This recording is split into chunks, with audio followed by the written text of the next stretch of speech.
Fala rapaziada, Suriacha aqui. O vídeo passado terminou no momento exato que o Howard começou a apagar e entrar em um novo jogo no mundo dos sonhos. Mas antes é hora do jabá. Esse vídeo tá sendo patrocinado pela UniTV, um aplicativo de streaming brabíssimo. Pra tu que não sabe aonde assistir aquele anime que acabou de sair, então, esse é o lugar. Esse app é completinho, mano. Pra mim que já tô chegando na metade de One Piece, é excelente. E não tem só anime aqui não. Na verdade, tem mais de 280 mil conteúdos diferentes, de todo tipo. Filmes, séries, documentários, tudo naquele 1080p de lei. Então é isso, meus amigos. Se você se interessou por esse app, eu vou deixar o link para download no comentário fixado e na descrição desse vídeo. Valeu UniTV por patrocinar esse vídeo. E agora, de volta à história.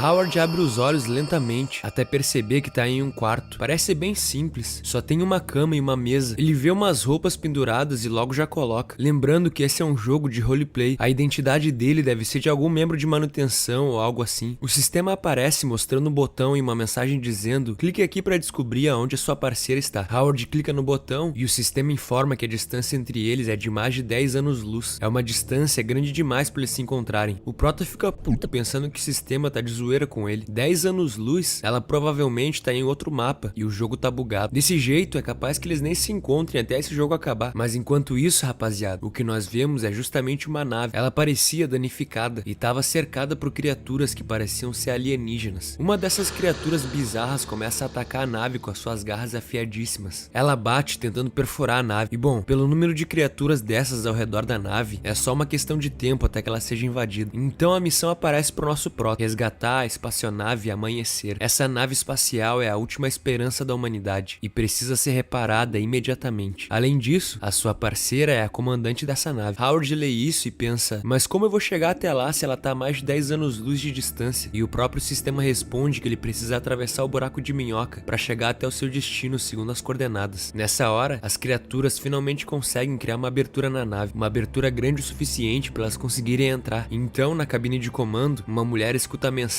de que o ninho das criaturas alienígenas foi encontrado. Nós vemos uma caverna escura e profunda. Dentro dela, algo similar a uma teia envolvia vários e vários ovos daquelas criaturas. Era o ninho delas. E bem no meio, estava a rainha dessas criaturas, um verme gigantesco. A mulher pensa que não é à toa que essas criaturas estão vindo para cima da nave enfurecidas. Por muito azar, a nave pousou próximo ao ninho delas. Então ela dá ordem para a inteligência artificial da nave usar os drones de ataque para explodir a rainha deles de uma só vez. Nessa hora, compartimentos são abertos na lateral da nave e de dentro deles, alguns drones começam a sair. Eles imediatamente começam a voar para dentro do ninho das criaturas. A rainha percebe eles indo até ela, mas antes que pudesse fazer qualquer coisa, os drones disparam seus mísseis. A rainha dos vermes não tinha o que fazer diante dessa tecnologia. De dentro da cabine, a mulher assistia o ninho dos vermes ser completamente bombardeado, e isso até faz ela soltar um discreto sorriso. Mas nessa hora, algo similar a um tentáculo surge de algum lugar. O tentáculo se prende à perna da mulher, que na mesma hora dá um grito, sem entender da onde isso veio. Ela nem mesmo conseguia ver a criatura que apertava sua perna com força. E antes que pudesse fazer algo para se soltar, a criatura começa a puxar ela para fora com uma força violenta. A mulher é arrastada para fora da cabine com tanta força que é até mesmo lançada ao ar. Ela é jogada para fora da nave, onde centenas de outras criaturas a esperavam. Ela grita de desespero. Aparentemente, esse era seu fim. Mas de repente, uma outra nave surge do nada, voando rapidamente até ela. A nave voa entre a mulher e as criaturas, abrindo a escotilha no momento exato para que ela fosse salva, deixando as criaturas ali, apenas assistindo a mulher que explodiu a sua rainha e ia embora impune. Do lado de dentro da nave, a mulher tirava a poeira do seu traje, enquanto Howard pergunta se está tudo bem com ela. Ela diz que sim e começa a tirar seu capacete. Nessa hora, o Howard fica tenso. Quem será que veio pro sonho com ele dessa vez? E então, meus amigos, nós vemos ela, Sharon Young. Quem mais poderia ser, não é mesmo? Mas o Howard tá pensando que das três, ela é a que ele menos esperava ver. Ela fala que estava em uma localização perigosa. Ele não deveria ter voado até ela de maneira tão imprudente. E Howard responde que era uma emergência. Ele não podia perder tempo mandando uma mensagem esperando por autorização. Sharon pergunta o que ele teria feito se ela tivesse morrido. Ele iria se sentir triste? Ia buscar vingar ela a qualquer custo? Iria se lembrar dela pelo resto da vida? Mas o Howard diz que não teria feito nenhuma dessas coisas. Ele iria zombar da estupidez dela. E Sharon diz que sabe que ele não quis dizer isso. Bom, meus amigos, então depois de algum tempo do Howard atirando nessas criaturas alienígenas com a sua nave, elas finalmente começam a recuar, o que deixa os dois aliviados. Sharon até diz que ele é o melhor parceiro de combate que ela tem, mas o Protena tá mantendo a guarda alta contra ela. Eles pousam ao lado da espaçonave Amanhecer e começam a analisar os estragos feitos pelas criaturas. Howard diz que isso é terrível, eles precisam consertar essa nave agora mesmo, do contrário ela não vai ser capaz de resistir à próxima onda daquelas coisas. Sharon concorda com ele, o problema é que essa é uma nave com uma estrutura complexa, eles vão acabar sendo comidos por aqueles bichos antes que consigam consertar tudo, e então sugere que eles apenas entrem na nave dele e abandonem esse lugar. Mas então a própria inteligência artificial da nave diz que não, existem pouquíssimos humanos restantes com a capacidade de fazer algo por essa nave, e eles são 2 deles, eles têm a obrigação de proteger o resto da humanidade. Então começa a contar que há 200 anos atrás, os cientistas descobriram que o Sol estava morrendo e que quando isso acontecesse, em um flash o sistema solar inteiro seria destruído junto. Para salvar suas próprias vidas, as pessoas construíram essa nave espacial chamada Amanhecer. Milhares de pessoas, entre top cientistas e estudiosos, embarcaram nessa nave e começaram a se dirigir até um novo planeta, onde poderiam criar uma nova casa. Mas aconteceu um acidente no meio do caminho e eles tiveram que fazer uma aterrissagem de emergência nesse planeta. E então Howard e Sharon abrem a porta de um lugar chamado Câmara de Incubação. Ao entrarem nessa câmara, eles ficam impressionados com o que vem. Vários bebês humanos estavam sendo desenvolvidos ali. A grande maioria dos adultos morreu nesse acidente que aconteceu, mas seu esperma e ovário foram protegidos e mantidos seguros. Desde que essa aterrissagem forçada aconteceu, fetos humanos têm sido cultivados na câmara de incubação. Daqui a alguns meses, o primeiro grupo de bebês humanos vai ter nascido. A inteligência artificial da nave continua dizendo que a nave possui máquinas de aprendizado, onde a pessoa pode aprender diversas coisas, inclusive instruções de reparo da nave. Howard acha isso excelente, porque ele não pode levar nada do que acontece no sonho como real, a não ser o conhecimento que ele adquire, as coisas que ele aprende no sonho. Quando ele aprende alguma coisa nova, isso se torna parte dele, e ninguém pode tirar isso dele. Então ele fala pra Sharon, beleza, eu vou começar a aprender como reparar a nave agora mesmo. E a Sharon diz que tá mais familiarizada com o sistema de controle da nave do que ele, então ela vai ficar de olho na movimentação das criaturas. Então, família, é isso que eles fazem. O Howard entra na máquina de aprendizado e o sistema informa para ele fechar os olhos e relaxar. A aprendizagem começará em alguns segundos e vai durar por algumas horas. Enquanto isso, Sharon se mantinha de olho no movimento das criaturas alienígenas, mas ela tá achando isso meio estranho. Parecia tudo quieto demais. E então, de dentro de um dos tentáculos despedaçados por Howard, algo retangular se projeta para fora e começa a literalmente levitar no ar. O objeto começa a voar sozinho até entrar dentro da nave e parar diante da câmara de incubação. O sistema informa que um objeto desconhecido está se aproximando da câmara e Sharon na hora diz pro sistema enviar um robô para checar isso. Mas o sistema diz que nesse momento, os 2 únicos combatentes restantes na nave são ela e Howard Shane. Ela gostaria que Howard fosse acordado, mas é importante saber que se o processo de estudo for interrompido, existe a chance que ele sofra danos cerebrais permanentes. A memória dele pode se tornar bagunçada. Sharon pensa bem e diz, não, deixa que eu resolvo isso. Já na câmara de incubação, vemos que aquele objeto estranho conseguiu atravessar a porta. Então ele se abre e de dentro sai um verme, parecido com uma minhoca. O verme começa a se mexer de maneira estranha, até que de dentro dele sai um ovo. E então, vários e vários ovos começam a sair. E de dentro dos ovos nascem filhotes daquelas criaturas alienígenas. As criaturas começam a avançar para cima dos bebês humanos, prontos para retribuir o que foi feito com eles. Mas Sharon não ia deixar isso acontecer. Ela corre em direção à câmara com seu canhão de plasma a toda velocidade. Assim que viu aquele objeto estranho com um verme botando ovos, ela nem pensou muito e já disparou, deixando a câmara tomada pela fumaça que saía dos ovos, que pareciam ter sido carbonizados, assim como os filhotes de aliens. Ela fica um tempo parada, esperando para ver se ainda tinha alguma ameaça, mas pelo visto não. Sharon dá uma suspirada de alívio, pelo visto isso tinha sido tudo, mas ela não podia estar mais errada, pois uma daquelas criaturas continuava à espreita. O sistema da nave informa que uma espécie invasora foi detectada e pede para que ela continue sua patrulha, e a Sharon tá pronta para isso. Nós vemos um inseto que parece uma barata caminhando tranquilamente, até que aquela língua tentáculo aparece atrás dela. A criatura que tinha escapado estava se alimentando. Ela puxa o inseto com a sua língua em um movimento assustador e usa seus dentes afiados para destroçar a barata. Na mesma hora, o seu corpo começa a se modificar. A criatura cresce de tamanho após se alimentar. Algum tempo depois, vemos um rato correndo por sua vida, e a língua da criatura em uma velocidade impressionante, capturando mais um animal e fazendo com que mais uma vez o alien cresça de tamanho. Essa criatura bizarra já estava maior do que um humano adulto. Enquanto isso, o Howard está lá na máquina de aprendizado, recebendo a informação sobre como reparar a nave diretamente na sua mente, de uma maneira maneira que deixaria o Elon Musk emocionado. Sharon tá caminhando pelos corredores, mas logo em uma curva o alien já esperava. Ela consegue escutar algo e se vira a tempo de perceber o alien já com um tamanho monstruoso bem diante dela. Aquela língua bizarra já começava a sair da boca dele. Sharon ia ser devorada viva dessa vez. A língua da criatura vai pra cima dela novamente, como se fosse um tentáculo de hentai. E nessa hora Sharon ergue seu canhão de energia. Ela consegue disparar antes de ser pega, e o disparo atravessa um pedaço da cabeça do monstro, que solta um grito horripilante. O alien começa a bater no chão com as suas presas, até criar um buraco no chão da nave, por onde ela sai com um movimento mais rápido do que Sharon acharia possível. Ela tá apavorada, porque as garras dessa criatura podem rasgar o chão da nave. A força física desse bicho é absurda, e provavelmente ela não vai ter outra chance de acertar ele, porque a velocidade dele também é absurda. Sem falar que o bicho tá usando a vantagem do terreno. Como ela pode vencer isso? Então ela começa a ouvir batidas bem embaixo dela, até que uma das garras perfura o metal quase no pé dela. Sharon dá um grito, mas na mesma hora o alien monstruoso se ergue, pronto pra matá-la. Esse é o seu fim. Até que um disparo de canhão de energia atravessa a cabeça da criatura, que morre na hora e cai pra trás sem nem ver de onde veio. Sharon se vira, e é claro, foi o Howard, com o canhão na mão, perguntando se o bicho tá morto, ou ele precisa dar mais um tiro. Ela diz que não, ele tá morto. Porém, a crise ainda não foi resolvida. E então, meus amigos, agora que o Howard fez literalmente o download do conhecimento de como consertar essa nave direto na mente dele, os dois começam a botar a mão na massa. E depois de algum tempo, a nave finalmente tinha sido consertada, e logo eles já estavam viajando pelo espaço de novo. O sistema da nave agradece os dois pela cooperação. Foi graças a isso que a nave pôde ser salva. Agora a espaçonave vai continuar sua exploração e encontrar um planeta habitável para os humanos. Sharon dá um sorriso realmente feliz ao ouvir isso, e olha pro Howard, que também se sente realmente orgulhoso. Eles conseguiram. Bom, depois disso, Howard passou a viver na espaçonave Amanhecer com a Sharon. Cada um deles ficou com um quarto separado, até que 3 dias se passaram. Então nós vemos Sharon de braços cruzados, falando pro Howard que além dos fetos humanos, os dois são as únicas pessoas nessa nave. Ela pergunta se ele acha divertido ficar evitando ela igual ele tem feito. E realmente, o Prota passou esses 3 últimos dias enterrado dentro da máquina de aprendizado, principalmente para evitar a Sharon. Mesmo nessa hora ele continua sem dizer nada pra ela, até que ele finalmente fala que tá atolado de coisas pra fazer, meio que tentando desconversar. Quem sabe no futuro ele vai ter um tempo livre pra eles conversarem ou coisa assim. Ela pergunta quando exatamente, e ele diz amanhã. Então Sharon fala, ok, a partir de agora eu quero que você coma todas as suas refeições comigo. Quando a gente estiver conversando, você deve olhar pra mim, e todo final de semana você tem que assistir um filme comigo. Howard responde que pode fazer as refeições com ela, mas não acha que assistir filmes é uma boa ideia. Ele tá ocupado demais com o seu estudo. Então Sharon se levanta e diz, beleza, amanhã de manhã às 7h30 nós vamos tomar café da manhã juntos. Não se esqueça disso. E aí vai embora, deixando Howard ali pensando que foi feito de trouxa de novo. Ela fingiu querer todas aquelas coisas sabendo que ele ia negar, quando o real objetivo dela era simplesmente fazer eles terem as refeições juntos. Ele viu a secretária dele usar essa mesma técnica durante a negociação com o grupo King Cloud. Para fazer o outro lado concordar com o pedido A, você pode blefar pedindo algo além disso, mesmo sabendo que vai ser negado. Então Howard cai no sofá e dá uma suspirada. Se ele se aproximar demais da Sharon nesse sonho, como ele deverá tratar ela quando eles voltarem para a vida real? Ele tem que manter uma distância dela, é o melhor a se fazer. Então, família, na manhã seguinte, Sharon tá toda feliz anunciando que o café tá pronto. E pô, ela fez questão de cozinhar umas coisas bem gostosas, que ela sabe que o Howard adora, mas ele diz que ela não deveria ter cozinhado tanta comida. Vai ser um grande desperdício se eles não conseguirem comer tudo. Ela diz que na próxima vez vai fazer menos, e se vira de volta pra panela. Howard fica olhando ela por algum tempo, e então começa a se perguntar se essa não era a vida que ele tinha sonhado. Depois do trabalho, ele voltava pra sua casa e era recebido pela Sharon. Ela tava ali na cozinha, usando um avental, cozinhando pra ele, toda alegre e carinhosa. Que bela vida seria essa? Ele tava ansioso pra viver essa vida maravilhosa, e pra fazer isso se tornar realidade, ele trabalhou muito duro. Sharon anuncia que fez mingau, mas quando vai levar a panela até a mesa, ela é obrigada a soltar na mesma hora. Ela havia se queimado. Howard pergunta se está tudo bem com ela, e ela provavelmente deve ter feito todo um drama, porque a cena seguinte é ele ajudando ela a lavar as mãos na água fria, e dizendo que da próxima vez, quando ela for carregar uma panela quente, é pra ela enrolar com toalhas molhadas, pra que não queime as mãos. E Sharon, olhando pra boca dele, diz que entendeu. O Prota começa a achar perigosa essa leve tensão surgindo entre os dois. Bom, depois de evitar ela pelo resto do dia, já tava de noite, e Howard estava bem cansado. Ele digita sua credencial pra entrar no quarto e a porta se abre. Ele dá uma bocejada longa e começa a entrar no seu quarto. Então tem uma surpresa. Sharon, usando só um vestidinho, pronta pra ir dormir, tava ali dentro. E pelo visto, ela também tem uma surpresa. O Howard já fica fica todo nervosão e pede desculpas por entrar no quarto errado. Mas quando ele ia sair, a porta se fecha sozinha e o sistema da nave começa a dizer que anteriormente a câmara de incubação foi seriamente sabotada pela espécie invasora e esse incidente custou muitos fetos humanos. Para garantir uma taxa de natalidade estável na espaçonave, é esperado que os dois produzam novos descendentes para toda a humanidade. Nessa hora, o quarto onde eles estão começa a se transformar, as paredes giram, compartimentos se abrem, luzes diferentes começam a surgir e então o quarto comum da nave tinha se transformado em algo parecido com uma suíte de motel, com direito à gaiola do prazer e tudo. Tinham até mesmo algemas e uns brinquedos sexuais. Sharon, quando vê tudo isso, ao invés de ficar com vergonha, sente seu coração bater mais rápido. Na verdade, ela gostou. E o Howard, bom, ele dá aquela engolida em seco, pensando que é um homem. Não dá pra resistir a isso. Os dois se sentam na cama meio envergonhados, e então o sistema informa que um spray afrodisíaco foi espalhado pelo quarto. E pra quem não sabe, afrodisíaco normalmente é algo que aumenta o desejo sexual. E pelo visto, o efeito é bem rápido, porque a Sharon já começa a se aproximar dele. Ela já tá toda assanhada indo beijar ele, enquanto Howard tá perguntando pro sistema se ele pode negar essa missão. Mas o sistema diz que ele precisa agir pensando no que é o melhor pra humanidade. E na hora, a imagem que o Howard tinha imaginado da Sharon, trazendo uma criança até ele, dizendo que esse é seu filho, aparece na sua mente. Sharon já tá subindo em cima dele, enquanto o sistema continua dizendo que pelo bem de toda a humanidade, é necessário que os dois produzam descendentes. Ela toca no nariz dele e pergunta se ele ouviu isso. O que eles vão fazer aqui vai decidir o futuro dos humanos. Mas o Prota simplesmente diz pra ela parar com isso, porque ele tem namorada. Só que a Sharon não quer nem saber. Ela começa a tirar a roupa, ela tira o seu vestido e até mesmo a sua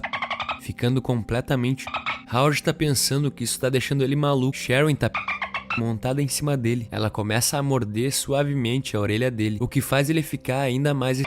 Sharon pergunta por que ele tá tão tímido. Essa não é a primeira vez deles. E realmente, ele começa a se lembrar das cenas do Ano Novo, onde eles fizeram de tudo. Ele até mesmo dela. Ela pergunta o que foi. Por acaso nesse tempo que eles ficaram separados ele teve uma disfunção erétil? Se for o caso, ela pode apresentar um bom doutor pra ele. Aí atacou o ego do Prota. Então ele pega ela pelo ombro e vira ela na cama, ficando por cima dela e dizendo: obrigado, mas eu tô bem. Mano, o maluco tá literalmente a Sharon. Ela começa a rir porque mais uma vez conseguiu manipular ele do jeito que quis, e ele tá pensando que ela só tá provocando ele. E então do nada, o sistema da nave informa que um cinturão de meteoros foi detectado. Eles devem se preparar para colisões, e as colisões já começam na mesma hora, sacudindo os dois deitados na cama. Assim que as colisões param, os dois estão ali, deitados juntinhos na cama, com Sharon completamente.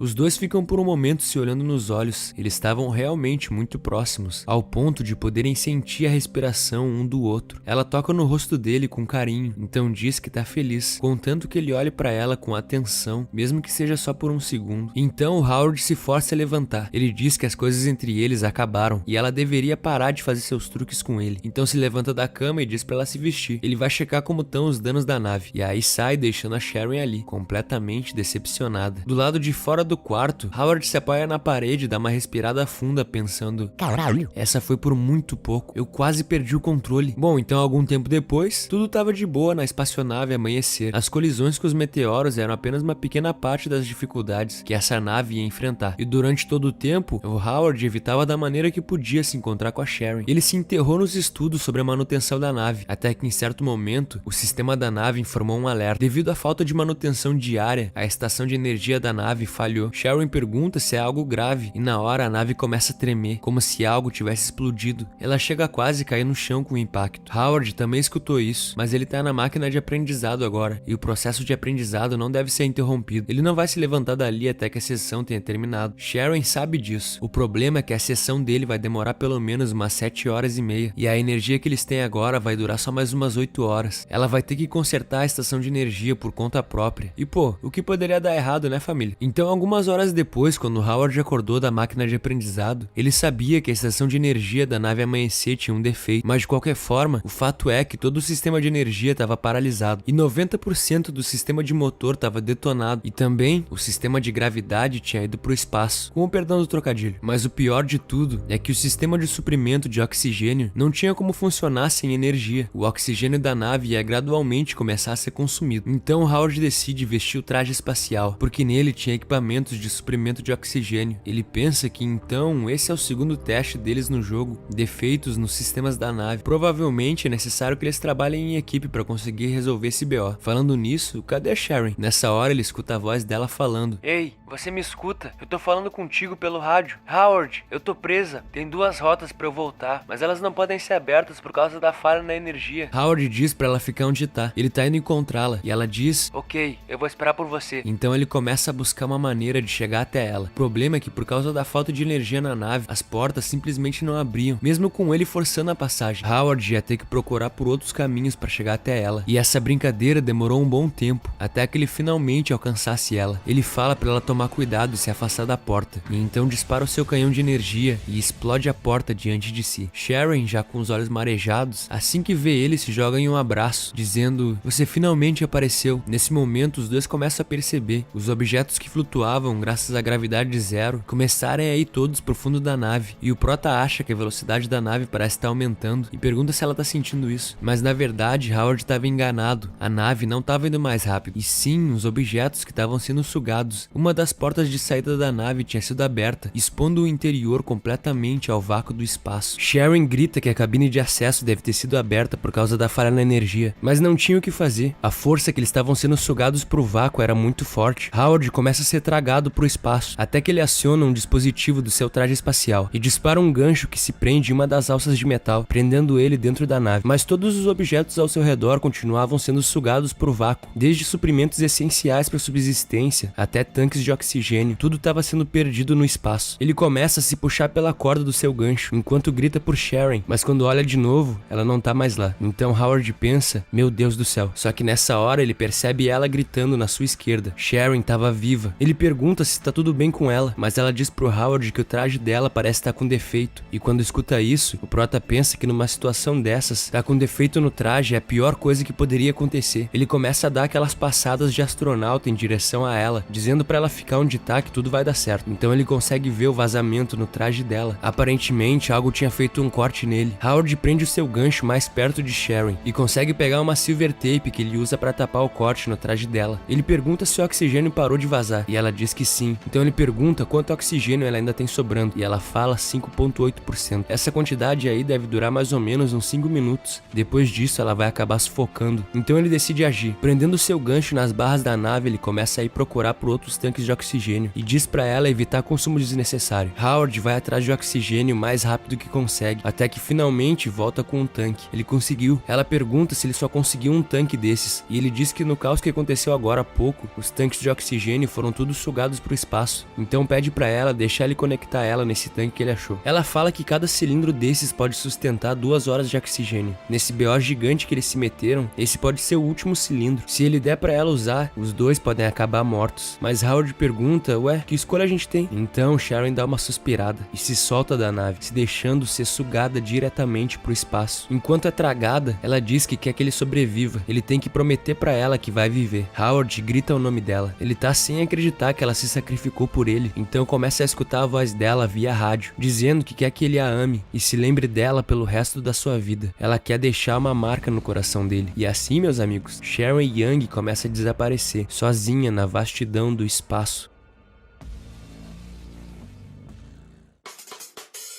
O vídeo de hoje vai ficando por aqui. Se você curtiu, se inscreve no canal e deixa aquele like. Pra quem quiser ajudar o canalzinho com qualquer trocado, a chave Pix tá aparecendo aí na tela. Qualquer moedinha já ajuda nosso trampo. Tamo junto, rapaziada. Falou e até o próximo. Fui!